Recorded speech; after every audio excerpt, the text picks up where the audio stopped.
하나님 말씀은 요한복음 8장 31절, 32절 말씀입니다.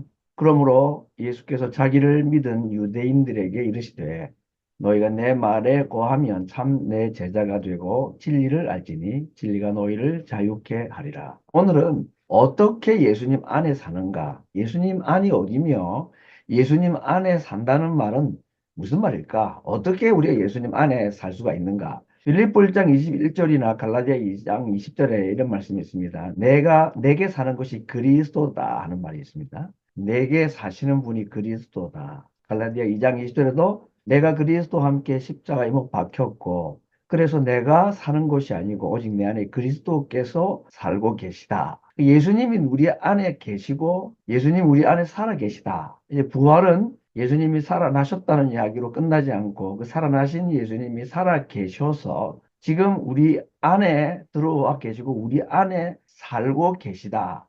이런 이야기입니다. 이건 우리가 어떤 육감적으로 느낄 수 있는 건 아니겠죠. 그러나 우리에게 주신 굉장히 중요한 약속입니다. 그래서 다시 한번 또 오늘 빌립보서 1장 21절과 갈라디아 2장 20절 말씀을 우리가 다시 한번 더 마음에 새기고 오늘 말씀을 계속 이어나갔으면 좋겠습니다. 여러분 이제 배추벌레 이야기를 지난번에 한번 했던 것 같아요. 기억나실지 모르겠는데 배추벌레의 삶의 환경은 배춧잎 한 장입니다. 아니면 배추 한 포기 정도입니다. 아마 옆 배추 포기도 안 넘어갈 거예요. 막 배추 한 포기면 일평생 살기에 부족함이 없는 땅입니다. 우리가. 개구리는 우물 안이 자기가 살 수 있는 전부입니다. 여러분은 어디가 삶의 환경입니까? 서울, 무슨 구, 무슨 동, 대한민국, 뭐 조금 더 멀리 가면 뭐 동남아시아도 갔다 올 수도 있고 또 미국 다녀올 수도 있고 그 정도이겠죠. 그러니까 돼지벌레하고 사람하고는 삶의 환경의 범주가 엄청 차이 나는 겁니다. 그렇죠? 미국에 태어난 미국 사람도 자기가 살고 있는 도시를 떠나보지 아니한 사람이 꽤 많습니다. 미국에서 비행기를 한 번도 안 타본 사람이 얼마나 될 것 같습니까? 꽤 많이 있습니다. 저는 깜짝 놀랐습니다. 아니, 나도 미국 비행기 타고 왔는데 미국 사는 사람이 비행기를 안 탔다는 말을 적어도 깜짝 놀란 적이 있는데 그럴 수 있습니다. 내 삶의 환경이 딱 그 바운드리 같으면 아무리 큰 미국 땅에 살아도 거기가 자기가 살고 있는 삶의 범주 전부다. 그런 이야기입니다. 오늘 제가 왜 이 얘기를 드리느냐. 우리 믿는 성도들이 살아야 될 삶의 범주, 삶의 범주라는 말을 어떻게 이해를 하시면 좋을지 모르겠는데 내 삶의 터전 이렇게 생각해 볼게요. 배추벌레 같으면은 배춧잎 한 장이 배추벌레의 삶의 범주입니다. 그렇죠? 한국 사람이면 한국, 대한민국 땅이 삶의 범주입니다. 그러면 그리스도인인 우리의 삶의 영토, 삶의 범주는 어디여야 되느냐? 답이 뭘까요? 예수님 아니다. 그랬습니다. 이게 이제 어려운 말씀이니까 조금 제가 배추벌레, 개구리 이런 얘기를 하면서 우리 믿는 성도들의 삶의 터전, 삶의 범주는 이 땅도 아니라 하나님의 나라라는 것이고 그걸 예수님은 내 안에 거하라 하는 말씀으로 하셨습니다. 여러분 제가 스키를 미국 와서 처음 타봤습니다. 한국에는 스키장이 있는 줄 알았지만 그때가 뭐 90년대니까 스키장에 가본 적이 없습니다. 가긴 갔죠. 그냥 차 타고 가다가 내려서 구경하고 왔습니다. 스키라는 것을 제가 신어본 적이 없는데 미국 와서 우리 중고등부 아이들이 스키 타러 간다고 해서 겨울철 제가 교회 차 운전해서 데려주러 갔습니다. 근데 스키장에서 30명 이상이 가면 한 명 공짜로 태워준대요. 그래서 저보고 무료로 스키를 탈 수 있다고 그래서 아이고 내가 한 번도 안 타봤지만 스키 한번 타봐야 되겠다 하고 갔습니다. 내리자마자 교사들, 학생들 전부 그냥 줄행당을 치고 리프트를 타고 올라가서 쏜살같이 내려가 버렸습니다. 저는 도대체 이 티켓은 있지만 이게 뭐 리프트 타는 것도 어려웠습니다. 큰일 날 뻔해서 넘어질 뻔 여러 번 했고 더군다나 스키를 타야 되는데 번건 입고 해가지고 스키 날을요 11자로 딱 하고 쫙 내리막길로 내려가는데 지금 분위기가 좀 이상하죠. 속도가 쫙 빠르게 나는데 문제는 방향도 못 틀고 속도를 줄일 줄을 몰라요. 몇 번을 넘어져 가지고 정말 뼈 안 부러지기를 다행이다 싶을 정도로 만신창이가 되었습니다. 저는 스키라는 종목이 있는 줄도 알았고 스키 타는 것도 보았고 스키 타면 재밌다는 것도 압니다. 그런데 스키를 몰라요. 왜? 안 살아봤어요. 스키장에 살아보질 않았고 스키라는 것을 경험해보지 않았기 때문에 저에게는 없는 거나 다름이 없었다 하는 것입니다. 여러분 이건 굉장히 중요한 가르침입니다. 성경에서도 나를 알라 그랬잖아요. 그죠? 영생은 그리스도를 아는 거라고 했잖아요. 그죠? 아는 게 뭐냐? 성경에 나와 있는 예수님을 내가 그냥 외워서 알고 공부해서 알고 그렇게 아는 것이 예수님을 아는 게 아닙니다. 그건 예수님을 사는 게 아닙니다. 예수님 안에 거한다, 예수님 안에 산다는 것은 내가 스키를 직접 타보고, 아, 이래야 되는구나, 저렇게 되는구나 하고 경험으로 아는 것이 내가 스키를 아는 것과 같이 예수님을 안다, 예수님을 산다, 예수님 안에 산다 하는 말도 예수님이 어떤 분인지를 경험적으로 알고 사는 것이 예수님을 아는 것이라고 말할 수가 있습니다. 그래서 오늘 제가 예수님 안에 거한다는 말은 예수님 말씀 안에 거한다는 말이고 그건 예수님의 말씀을 내가 실제적으로 경험하는 삶을 말합니다. 그래서 오늘 제가 이 세 단어를 가지고 말씀을 좀 설명을 하려고 합니다. 예수님 안에 거한다는 말은 무슨 뜻이냐? 첫째는 아는 것, 두 번째는 행하는 것, 세 번째는 누리는 것. 이건 결과라고 볼 수 있습니다. 예수님 안에 산다는 말이 무엇인지를 일단 알아야 되고 그리고 아는 정도가 아니라 그걸 실제로 경험을 해봐야 예수님 안에 주시는 약속, 그 약속이 그냥 풍성한 삶 또는 충만한 기쁨이라고 할 수 있는데 그것을 우리가 누릴 수가 있습니다. 함, 누림. 아는 것, 행하는 것, 누리는 것. 이 세 가지가 예수님 안에 거하는 3단계라고 말할 수가 있습니다. 예수님을 경험하고 예수님 안에 살기 위해서는 첫째는 뭘 해야 되는지 예수님을 알아야 된다. 예수님 안에 사는 삶이 어떤 삶인지를 알아야 된다. 그렇게 말씀했습니다. 그렇죠? 예수님 안에 사는 자의 풍성한 삶은 경험해보지 않으면 절대 알 수가 없습니다. 여러분, 기도 응답도 경험 안 해보면 모르잖아요. 그죠? 기도 응답해본 사람, 경험 있는 사람은 압니다. 그러므로 예수님 안에 산다는 말은 말씀 안에 산다는 말인데, 읽었던 본문에도 나와 있고, 예수님 말씀하셨던 포도나무 가지 비유인 15장 5절에도 나와 있는데, 너희가 내 안에 거하고 내 말이 너희 안에 거하면 무엇이든지 원하는 대로 구하라. 그러면 이루리라. 오늘 본문에서도 너희가 내 말에 거하면 참 내 제자가 되고 그 다음에 어떻게 해요? 진리를 안다. 알기 위해서는 예수님의 말씀 안에 내가 거하는 삶을 살아야 실제로 경험으로 알 수가 있다. 그런 말입니다. 그러면 우리에게 뭐가 주어지나? 자유가 주어진다. 이건 누리는 삶을 말합니다. 그러면 오늘 예수님은 예수님의 말씀을 말하는 것이고 예수님의 말씀은 곧 하나님이다 라고 말할 수가 있겠습니다. 오늘 이제 하나님의 나라를 산다, 예수님 안에 산다, 또 예수님 말씀 안에 거한다. 다 같은 말이죠. 예수님 말씀, 그 다음에 하나님 나라, 이 다 같은 개념으로 말씀을 하고 있는데 과연 이렇게 예수님의 안에 거하는 삶이 무엇인지를 알고 또 그걸 경험하고 살면 어떤 누림이 우리에게 주어지느냐. 많은 누림이 있는데요. 요한복음 15장에서는 내 기쁨이 너희 안에 있어 너희 기쁨이 충만케 되기 위함이다. 이런 말씀도 하셨고 진리가 너에게 자유를 줄 것이다. 이런 말씀도 하셨는데 제가 마가복음 16장에 있는 말씀으로 오늘 좀 파격적인 이 누림의 한 양상을 말씀을 드려보고자 합니다. 믿는 자들에게, 이건 예수님 안에 사는 자들에게, 그렇죠? 그냥 교회를 다니는 사람이 아닙니다.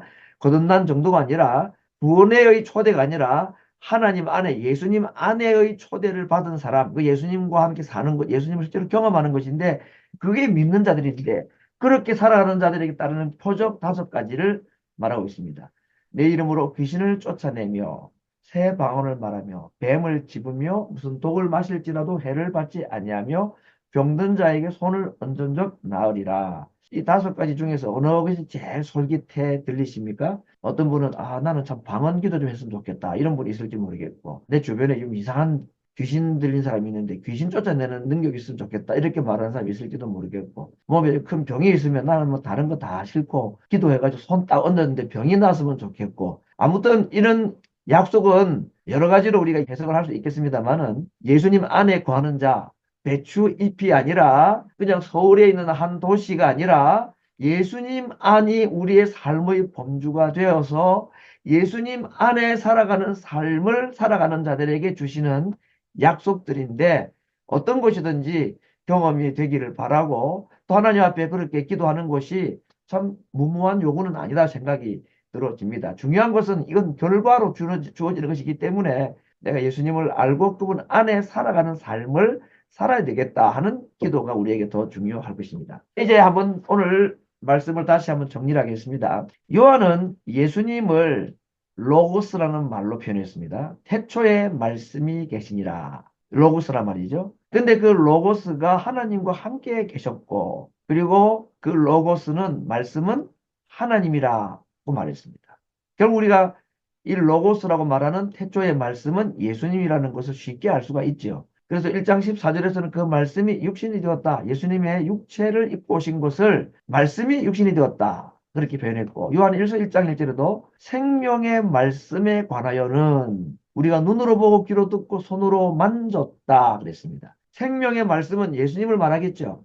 그 요한이 예수님을 육체적으로 보고 듣고 만졌다. 이건 맞는 말이잖아요. 요한은 예수님 품에 늘 기대서 식사했던 사람이니까 이건 뭐 틀림없는 말입니다. 예수님이 눈으로 보고 손으로 보고 만지고 귀로 들었다는 것이 거짓이 아니고 과장 표현이 아니고 실제로 그랬던 것이 맞습니다. 그런데 요한이 나는 예수님을 보고 듣고 만졌다 말하지 않고 무엇을? 말씀을 보고 듣고 심지어는 만졌다. 말씀이 보입니까? 말씀이 손에 잡힙니까? 예수님을 보고 듣고 만졌다는 말을 말씀을 보고 듣고 만졌다라고 말합니다. 왜 이런 말씀할까요?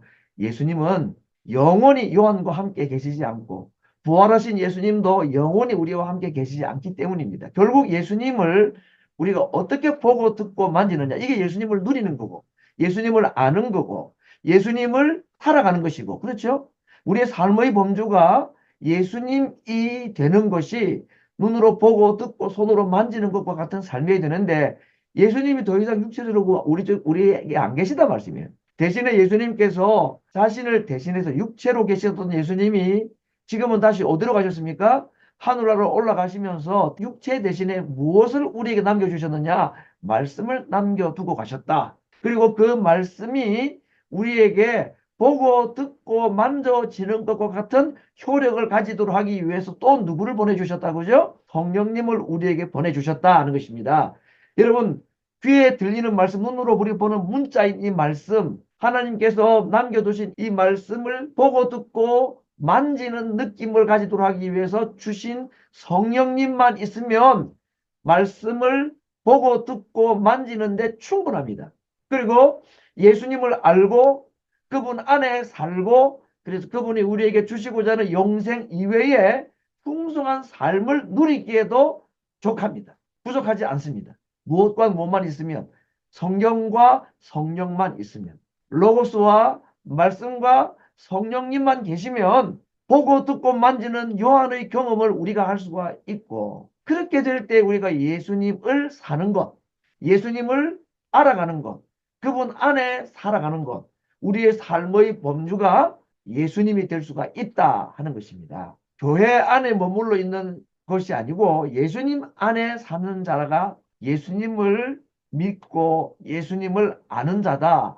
그런 자가 예수님이 주시는 것을 누리는 진리의 자유 그리고 우리에게 주시는 풍성한 삶 믿는 자에게 행하게 되는 5가지의 표적 이런 것들이 예수님 안에 거하는 자들에게 주어지는 것이다. 여기까지는 다 이해하셨죠? 오늘 주제는 무엇입니까? 예수님 안이 어딘가는 이미 말씀드린 겁니다. 그죠? 말씀과 성령으로 말미암아 예수님이 남겨주신 말씀 안에 들어가는 것이고 그 말씀을 내가 잘 이해하고 이해하는 정도가 어떻게?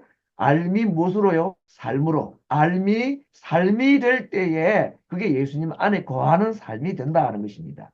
그럴 때 우리에게 이런 약속들이 주어진다 하는 겁니다. 일단은 알아야 되겠고 알았으면 그 다음에 뭐 해야 될까요? 살아야 된다. 여호수아 요단강을 건널 때 물이 흘러 넘쳤다 그랬죠. 보리를 거두는 시기에는 눈이 녹아서 그 요단강이 범람하는 홍수가 지는 때라고 그랬습니다. 그때 강을 건너가라 그랬잖아요. 그렇죠? 어떻게? 벗개를 메고 제사장들이 발을 먼저 딱 내디디면 어떻게 될 거라고 했습니까? 강이 멈춰선다 라고 말했습니다. 이거 아는 겁니다. 이거. 근데 살지 않으면 발을 내디디지 않으면 예수님 안에 거할 수 없는 거잖아요. 성경에 있는 모든 말씀은 우리에게 주신 약속들인데 이걸 알고 살지 않으면 아무 혜택이 우리에게 오지 않는다 하는 거죠. 그래서 아는 것도 성령의 도움이 필요하지만 깨달은 말씀을 삶으로 내 발로 내딛는데도 성령님의 도우심이 꼭 필요합니다. 그러므로 말씀 듣기 전에 성령의 도우심을 기도해야 되는 것이고, 말씀 들으면서 이해하도록 기도해야 되는 것이고, 말씀 듣고 난 뒤에는 행할 수 있도록 기도해야 합니다. 내 힘으로 알 수 없고 내 힘으로 행할 수가 없기 때문에 전적으로 성령님의 의지를 하지 않을 수가 없다 하는 겁니다. 그래도 흘러 넘치는 요단강에 내 발을 내디디기가 쉽지가 않겠죠. 근데 누군가가 먼저 발을 내디디면 나도 따라 내디딜 수가 있고, 누군가가 먼저 내디디는 사람이 내가 먼저 돼야 될 때가 있으면 부모로서 내가 먼저 내디디는 것이고, 도무지 앞길이 보이지 않고 해결책이 없어 보이는 그 순간에도 하나님의 말씀이기 때문에 그냥 순종을 하는 것. 여기는 우리에게 약간의 도전의식도 필요하고 하나님을 믿는 믿음에 대한 좀 강한 순종의 의지들이 우리에게 필요하리라 생각합니다. 오늘 말씀에 약간의 이제 보조적인 말씀을 제가 드린 것이고, 이제 다시 본론으로 돌아가겠습니다. 이렇게 우리가 예수님 안에 살아갈 때에 어떤 일이 벌어질까? 먼저 이스라엘 백성들의 광야 40년의 예를 한번 들어보겠습니다. 광야 생활하는 이스라엘 백성들 생각해 보세요 한번. 그들에게는 세계가 두 개가 있었다. 세계라는 건 월드가 두 월드가 있었다 그 말이에요. 세계가 두 개 있었다 그러니까 삶이 두 개란 말이 아니고 두 세계가 있었다는 얘기죠. 광야 이스라엘 백성들에게 두 세계. 첫 번째는 어떤 세계냐? 역시 광야죠. 광야라는 뭐 불평, 원망, 사막, 이것이 첫 번째 그들이 하였던 세계입니다. 거기는 원망과 불평만 있는 것이었습니다. 그런데 광야에 있는 두 번째 이스라엘 백성들에게 주어졌던 세계는 하나님의 세계입니다. 다시 말하면 삶의 범주가 사막이 아니라 하나님이다. 이스라엘 백성들에게 삶의 범주는 사막에 살았지만 그들에게는 하나님의 나라라는 또 다른 삶의 범주가 있었고 또 다른 삶의 세계가 있었던 것입니다. 그게 뭐냐면 하나님의 인도와 보호, 그리고 하나님의 주시는 은혜, 이 두 가지가 공존해 있었습니다. 이스라엘 백성들에게. 우리도 마찬가지입니다. 이 세상이라는 지금 이스라엘이라든지 우크라이나라든지 지금 그들이 경험하는 삶의 범주, 첫 번째는 뭐죠? 전쟁터라는 삶의 범주가 그들에게 있죠. 그 중에 예수님 믿는 사람이 있겠죠. 러시아도 있을 것이고 우크라이나도 있을 것이고 심지어는 예루살렘에도 예수님 믿는 사람이 있습니다. 적은 숫자이지만 그들에 있는 두 번째 세계가 있다는데 그게 뭐냐 하면 하나님의 세계라 하는 겁니다. 모든 세상에 살아가는 사람들에게는 이 두 세계가 다 있는 겁니다. 모든 믿는 자에게는 사막이라는 첫 번째 세계와 하나님의 세계라는 두 번째 세계가 동시에 공존하고 있다라고 성경은 우리에게 말씀을 하고 있습니다. 근데 이스라엘 백성들이 주로 경험한 세계는 어떤 세계였을까요? 사막이라는 세계가 그들이 경험했던 대부분의 삶의 범주였습니다. 하나님의 보호, 하나님의 인도라는 이 하나님의 나라라는 삶의 범주는 그들이 잘 경험을 하지 못했습니다. 가끔씩 하긴 했지만 또 떠나버리고 또 떠나버리고 그렇게 했죠. 그 결과가 어땠을까요? 사막이 그들의 삶의 범주인 전부인 것처럼 살았던 40년의 결과는 한 명, 두 명 제외하고 모든 출애굽 1세대들이 광야에 다 매장당하고 말았습니다. 그렇죠? 단 두 명만, 모세도 뭐 가나안의 동편까지는 들어갔다고 할 수 있으니까 뭐 그래도 성경적으로는 여호수아와 갈렙 두 사람만 하나님의 세계라는 이 삶의 범주를 경험했던 사람들이었다 하는 것입니다. 땅에 있는 모든 그리스도인들도 이 두 가지 삶의 범주 또는 두 세계를 동시에 살아가고 있습니다. 그러나 또 우리에게는 하나님의 세계 또는 예수님이라는 또 다른 삶의 범주가 있고 삶의 세계가 우리에게 있다는데, 지금 예수님은 우리에게 뭐라고 말씀하시느냐? 내 안으로 들어와라. 사막의 세계에 머물러 있지 말고 하나님의 세계로 들어와라. 이 세상이라는 삶의 범주에만 묶여 있지 말고 내 안으로 들어와라. 이것이 예수님께서 요한복음 15장 오늘 8장에서 우리에게 요청하시는 거고 초청하시는 것입니다. 내 안에 거하라. 진리 안에 거하라. 예수님 안에 거하는 것이 어떤 것이라고 그랬죠? 예수님의 말씀을 알고 그걸 살고 그리고 약속하신 것을 누릴 때에 우리의 삶의 환경, 삶의 범주, 삶의 세계가 서울이 아니고 미국이 아니고 배추 이파리가 아니라 예수님 안이 될 수 있다 하는 것입니다. 저는 이제 어릴 때 만화 영화를 좋아했습니다. 만화 영화, 로버트 태권보이도 봤고, 로버트 영화 있잖아요. 그죠? 로버트로 만든 영화들. 근데 그 중에 그랜다이저라는 영화가 굉장히 이제 인상이 깊어요. 그거. 아무튼 이 무기가 제일 많아. 무기 많은 게 좋잖아요. 게임할 때도 무기가 많아 이기니까. 근데 가끔씩 그 만화 영화 중에 이런 장면이 나옵니다. UFO잖아, 그죠? 공중에 이제 비행 물체가 떠 있으면 그 비행 물체에서 땅으로 막 이렇게 쫙 비임을 쏘아요, 그죠? 그러면 그 땅에 있는 사람이 그 비임을 타고 쫙 우주선 안으로 올라가기도 하고 우주선에 있는 우주인이 그 비임을 타고 땅에 내려오기도 하고 그런 걸 아주 기억에 많이 남아 있습니다. 저는 이게 하나님의 나라의 통치를 받는다는 말을 이 장면으로 한번 생각을 해보았습니다. 이 세상이 다 어둡고 죄가 많고 고통이 많고 뭐 질병이 많고 막 사건도 많은 곳 아닙니까? 그렇죠? 사탄이 잠시 동안 장악하고 있는 세상이다 보니까 뭐 그런 세상입니다. 그런데 우리가 예수님 안에 관다는 말은 마치 그 UFO 우주선에서 비행을 쏘아가지고 그 빔이 쏟아지는 그 장소에는 이 세상의 법칙이 침범하지 못하는 것. 그걸 제가 일전에는 영적인 치외법권 지역이라 이런 표현까지 썼습니다. 하나님의 나라는 영적 치외법권이 적용되는 장소다는 것입니다. 광야가 그들의 삶의 범주이지만 거기에 동시에 하나님의 나라라는 영적 치외법권의 빔이 쏟아지면 그 안에 들어가 있는 사람은 예수님 안에 살아가는 사람들이고 그것이 진리 안에 살아가는 자들이고 그들은 세상의 법칙이 적용되지 않는 세상의 법칙이 그들을 이기지 못하는 그런 사람들로 하나님께서 그 자리에 우리를 불러주신 것입니다. 오늘 여러분 예배 자리가 바로 그런 자리입니다. 세상의 모든 생각과 가치관을 다 뒤로 하고 하나님의 다스림이 있는 이 말씀 안으로 우리가 들어오게 된 거죠. 여기서 우리가 예수님을 알아야 하고 말씀을 듣고 그 말씀대로 살아야 하고 그렇게 할 때 우리에게 영적 치유의 복권의 복이 우리에게 주어지는 것이고 하나님의 나라와 그분의 다스림이라는 하나님의 특별한 또 다른 세계가 우리에게 주어진다 하는 것입니다. 그냥 한국 땅, 미국 땅에 이 땅의 사람으로만 살지 않고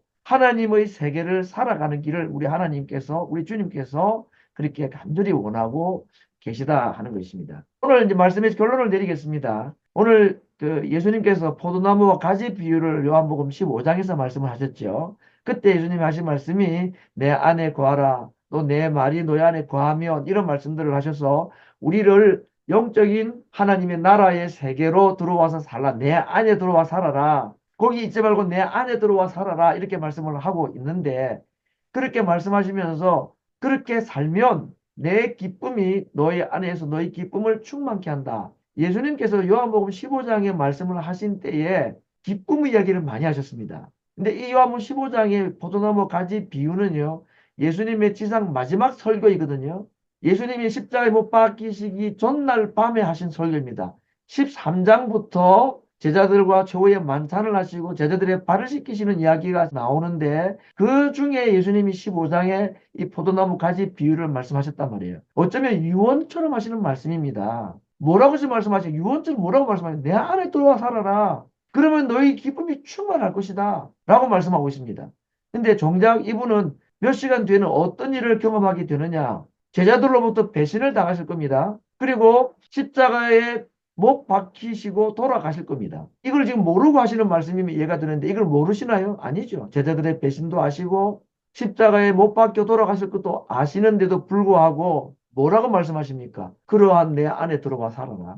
그러면 너희 기쁨이 충만하게 될 것이다. 아니 자기는 지금 기뻐할 수 없는 상황. 그런데도 어떻게 기쁨을 얘기하실 수 있는가? 이게 참 아이러니 아닌가요? 예수님은 지금 배신당하고 십자가에서 죽으실 분입니다. 그런데 어떻게 기쁨을 얘기할 수 있느냐는 겁니다. 자신이. 당신 처지나 좀 아시오. 당신이 지금 기뻐할 일도 하나도 없는 사람이 우리고 기뻐하라는 이 말이 되느냐라고 말하는데 주님은 이 십자가 이후에 있는 기쁨을 아십니다. 아니, 십자가 자체를 기뻐하셨다고 말했습니다. 이건 절대로 과장된 표현이 아니고 기쁨으로 십자가를 지셨다고 그랬습니다.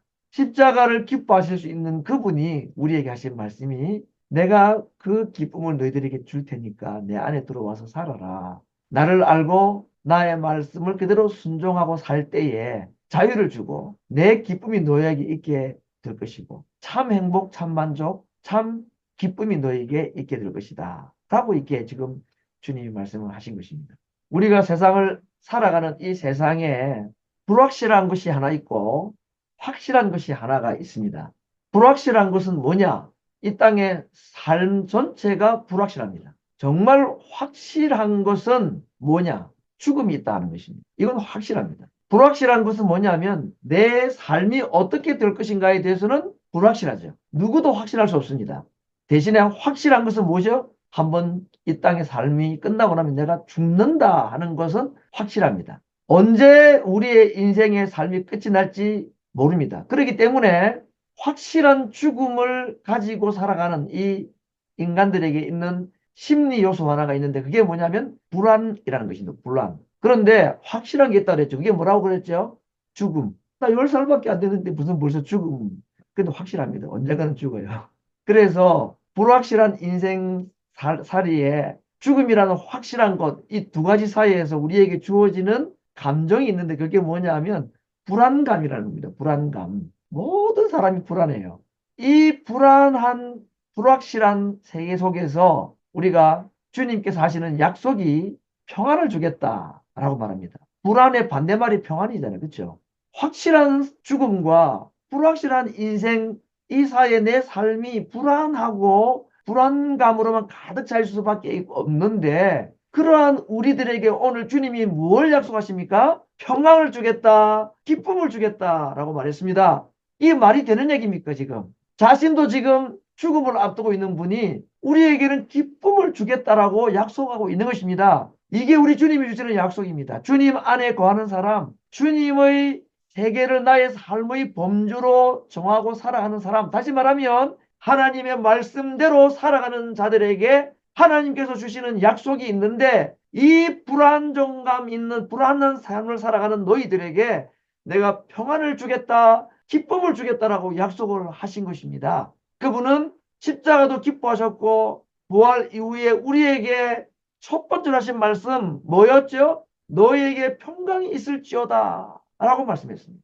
그렇기 때문에 주님의 범주 안에 살아가는 사람들에게는 이 불안한 세상 속에 살아간다 할지라도 주님이 주시는 평강이 있고 주님 주시는 기쁨이 있는 것입니다. 사람이 만든 것은 다 가짜가 많아요. 기쁨도 내가 못 만들고 평안도 내가 못 만든 겁니다. 내가 기쁨을 평안을 만들지 못합니다. 진짜 기쁨과 진짜 평안은 주님만 주실 수 있는 것인데 그 기쁨과 그 평안을 누구에게 주느냐? 교회 안에 있는 사람에게 주는 게 아니고 주님 안에 있는 자들에게 주신다. 주님을 살아가는 사람, 주님의 말씀을 알고 그 말씀대로 살아가는 사람들에게 이 불안정감밖에 없는 세상 속에서 평안과 기쁨을 주시겠다. 바울은 이 이야기를 가지고 갈라디아 5장 22절, 23절에서 9가지의 성령의 열매를 약속을 하시고 또 항상 기뻐하고 쉬지 말고 기도할 때에 우리에게 범사에 감사할 수 있는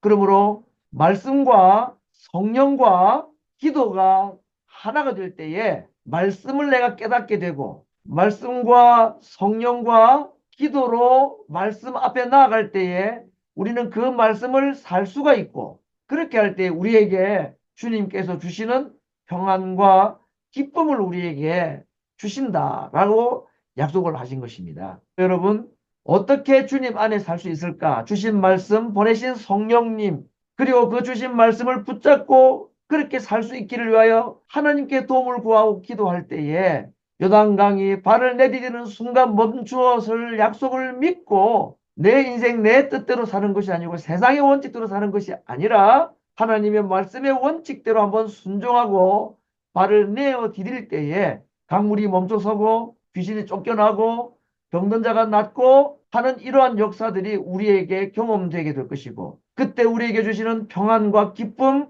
진리가 주는 자유가 우리에게 있게 될 것이다 라고 오늘 약속해 주고 계십니다. 이 약속을 믿음으로 받아들이고 기도하면서 주님, 우리에게 말씀이 깨달아지게 하시고 순종하고 살 수 있도록 도와주셔서 진리가 주는 자유, 주님 안에 거하는 자에게 주시는 평강과 기쁨으로 살아가는 저희들, 그리고 그렇게 살아가는 우리를 보고 하나님이 그렇게 기뻐하실 수밖에 없는, 그것이 하나님께 진정한 기쁨이 된다는 사실을 알고 잘한다, 잘한다, 그렇게 하는 거라고 우리에게 응원해 주시고 칭찬해 주시고 얼마나 우리를 통해서 기뻐하실까, 이러한 은혜가 충만하기를 간절히 바랍니다.